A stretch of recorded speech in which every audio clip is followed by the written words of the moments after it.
almarhum Haji Fahri Azari Biro.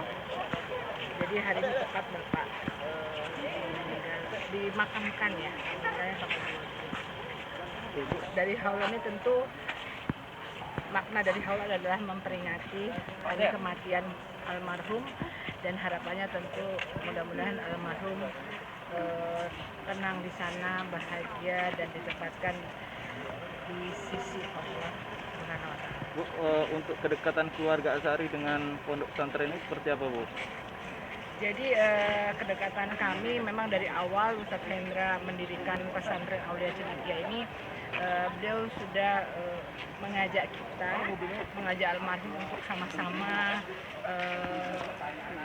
berwakaf di sini, dan itu diawali dulu dari musolah ya, pernah Bapak wakafkan musolah, kemudian ada beberapa tanah, kemudian ada juga ruang asrama putri, dan ada mobil dan yang lain-lain.